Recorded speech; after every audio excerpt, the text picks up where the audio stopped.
opened your books of science, page number 39? Have you opened your books at page number 39? Yes. अच्छा, आज हम पढ़ेंगे chapter number 9, the human body systems. ठीक है, human body systems. First of all, what is system? ठीक है, system हम कहते हैं निजाम को। किसको कहते हैं? निजाम को। निजाम को। तो हमारी जो बॉडी है, ह्यूमन बॉडी, ह्यूमन इंसान, ठीक है, तो जो ह्यूमन बॉडी है इसके अंदर बच्चों बहुत सारे सिस्टम्स हैं, ठीक है, जो कोऑर्डिनेशन के साथ काम कर रहे हैं। और फिर जो है ना, आप या फिर जो ह्यूमन बीइंग है वो चल फिर सकता है, खा पी सकता है, ठीक है, मूव कर सकता है, सोच सकता है, ठीक है। तो इसमें बहुत सारे सिस्टम्स हैं। सिस्टम कहते हैं निजाम को, एक मुनज़्ज़म तरीके से काम करने को कहते हैं, ठीक है, जिसमें बहुत सारे वर्कर्स होते हैं, ठीक है। जैसे कि हमारा स्कूल है तो ये एक सिस्टम के तहत काम कर रहा है, ठीक है, एक सिस्टम है। तो इसी तरह हमारी बॉडी के अंदर डिफरेंट टाइप्स ऑफ सिस्टम्स हैं। इनमें ये 5 सिस्टम है। सबसे पहले है डाइजेस्टिव सिस्टम, फिर है circulatory system, then breathing system, skeletal system and nervous system, ठीक है। ब्रीथिंग सिस्टम, डाइजेस्टिव सिस्टम कहते हैं हम निज़ाम-ए-इंहिज़ाम को उर्दू में, ठीक है। डाइजेस्टिव सिस्टम को उर्दू में हम कहते हैं निज़ाम-ए-इंहिज़ाम। क्या कहते हैं? निज़ाम-ए-इंहिज़ाम। Very good. सेकंड है सर्कुलेटरी सिस्टम। सर्कुलेटरी के सिस्टम हम कहते हैं गर्दिश के निजाम को, जिसमें ब्लड जो है वो सर्कुलेट करता है, ठीक है। सर्कुलेटरी सिस्टम निकला है सर्कुलेट से। सर्कुलेट मीन्स गर्दिश करना, ठीक है, घूमना। तो जो सर्कुलेटरी सिस्टम है इसमें ब्लड जो है हमारी बॉडी के अंदर जो है ना, पूरी बॉडी के अंदर सर्कुलेट करता है, ठीक है। इसमें आगे जो है ना वर्कर्स होंगे जो इसके लिए काम करते होंगे। देन है ब्रीथिंग सिस्टम। ब्रीथिंग सिस्टम हम कहते हैं सांस के निजाम को, ठीक है, सांस लेने के निजाम को, ठीक है। देन है हमारा जो स्केलेटल सिस्टम है। और आपको पता है कि स्केलेटन किसको बोलते हैं? किसको बोलते हैं स्केलेटन? Very good. जो हड्डियों का निजाम है उसको हम स्केलेटल सिस्टम कहते हैं।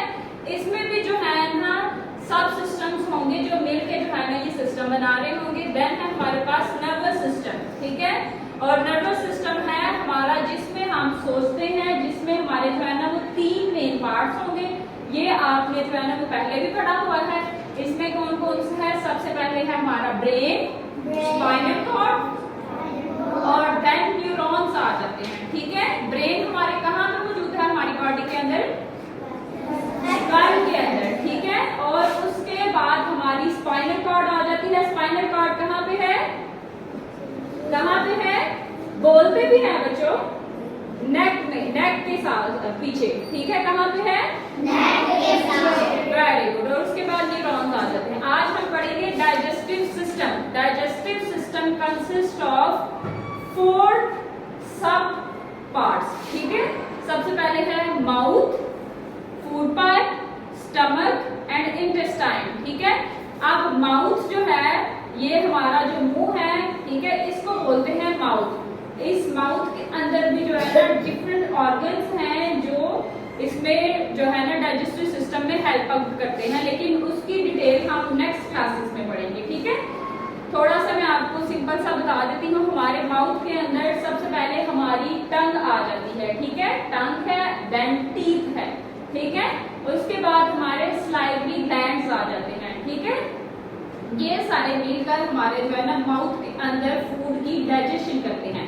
अब ये जो डाइजेस्टिव सिस्टम है या फिर निज़ाम-ए-इंहिज़ाम है, इसमें क्या होता है कि हमारा जो भी हम फूड खाते हैं उसको डाइजेस्ट किया जाता है, हजम किया जाता है, ठीक है।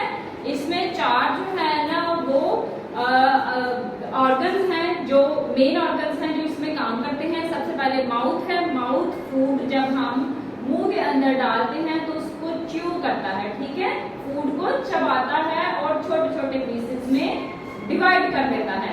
छोटे छोटे पीसेस में क्यों जो है ना उसको डिवाइड कर देता है? ताकि वो हमारी बॉडी के अंदर इजीली चले जाए, ठीक है। उसके बाद हमारे पास आता है फूड पाइप, जिसको हम खुराक की नाली भी कहते हैं, ठीक है।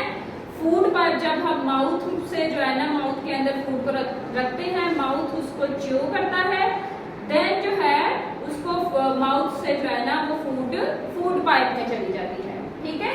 फूड पाइप से होती हुई रोल करती हुई नीचे हमारे स्टमक के अंदर आ जाती है फूड, ठीक है।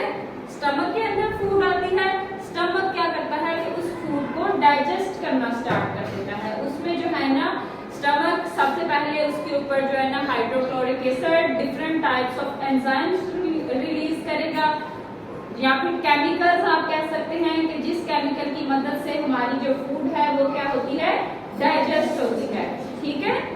अच्छा, उसके बाद स्टमक क्या करेगा कि कॉन्ट्रैक्ट और रिलैक्स करेगा, ठीक है। कॉन्ट्रैक्ट कहते हैं सिकुड़ने को और रिलैक्स कहते हैं फैलने को, ठीक है। मींस के स्टमक की जो वॉल्स हैं, दीवारें हैं, वो सिकुड़ेंगी भी, कॉन्ट्रैक्ट भी करेंगी और रिलैक्स भी करेंगी, जिसकी मदद से हमारी जो स्टमक के अंदर फूड आई है वो क्या करेगी कि वो एक फाइन सा जो है ना लिक्विड बन जाएगा, मिक्सचर बन जाएगा, ठीक है। लिक्विड बन जाएगा। अब वो जो मिक्सचर है या लिक्विड है वो अभी कंप्लीटली डाइजेस्ट नहीं हुआ, अभी उसकी जो डाइजेशन है वो और भी होनी है, वो जाके होगी इंटेस्टाइन में, या फिर इंटेस्टाइन या फिर इसको आंते भी कहते हैं, ठीक है। दो तरह की इंटेस्टाइन्स होती हैं, large intestine and small intestine, ठीक है। स्मॉल इंटेस्टाइन के अंदर फूड आएगी, स्मॉल इंटेस्टाइन क्या करेगी कि ये जो है ना स्मॉल इंटेस्टाइन क्या होता है, ठीक है। स्मॉल इंटेस्टाइन के अंदर फूड आएगी, स्मॉल इंटेस्टाइन क्या करेगी कि ये जो है ना स्मॉल इंटेस्टाइन क्या होते हैं, ये नालियां होती हैं, ठीक है। पाइप्स होते हैं, नरम होते हैं, या फिर इसको हम कह सकते हैं मस्कुलर पाइप्स होते हैं, ठीक है। ये भी क्या करेंगे कि ये सिकुड़ते और फैलते हैं, और इनके सिकुड़ने और फैलने से फूड जो है वो कंप्लीटली डाइजेस्ट हो जाएगी। यहाँ पे जो हमारी फूड का जो डाइजेशन का प्रोसेस है वो कंप्लीट हो जाएगा, ठीक है।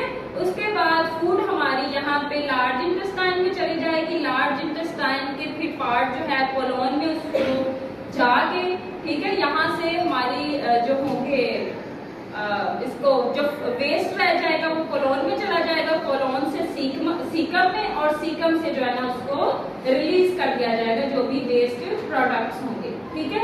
लेकिन जो फूड डाइजेस्ट हुई है उसको फिर इस्तेमाल कैसे किया गया, ये जो हमारी स्मॉल इंटेस्टाइन है यहाँ पे फूड क्या होगी थी, कंप्लीट डाइजेशन कंप्लीट हो गई थी फूड की।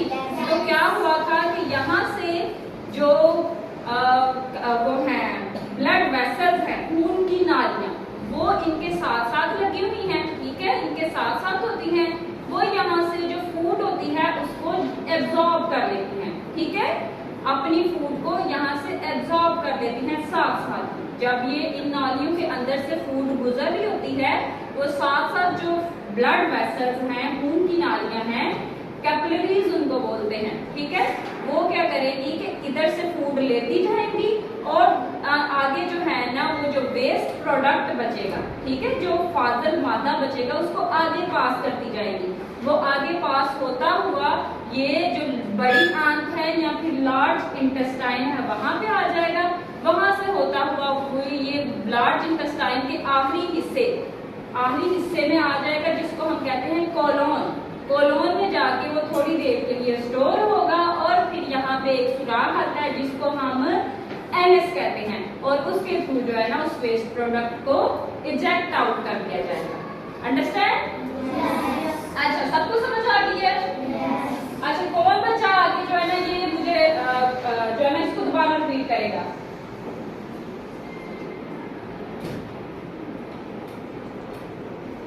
कौन करेगा रिपीट? ताहा आप आ जाओ।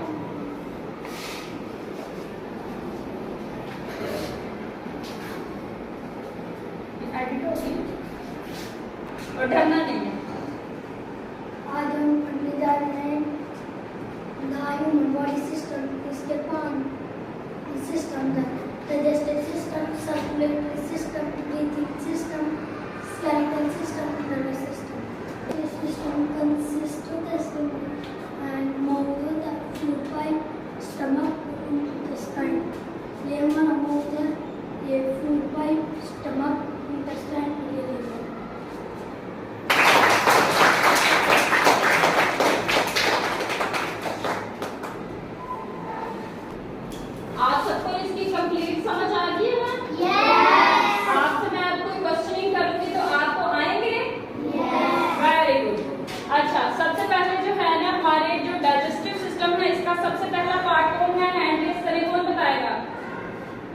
आएगा। हमारा जो डाइजेस्टिव सिस्टम है इसका सबसे पहला पार्ट कौन सा है? Very good, sit down. और सेकंड पार्ट कौन बताएगा? हैदर। देन उसके बाद क्या आता है?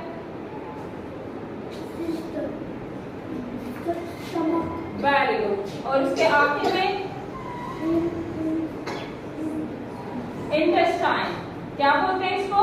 इंटेस्टाइन। क्या बोलते हैं इसको? इंटेस्टाइन। उर्दू में क्या कहते हैं इंटेस्टाइन को? Very good. अच्छा, अब माउथ से हम क्या करते हैं, कौन बताएगा? माउथ से मुस्कान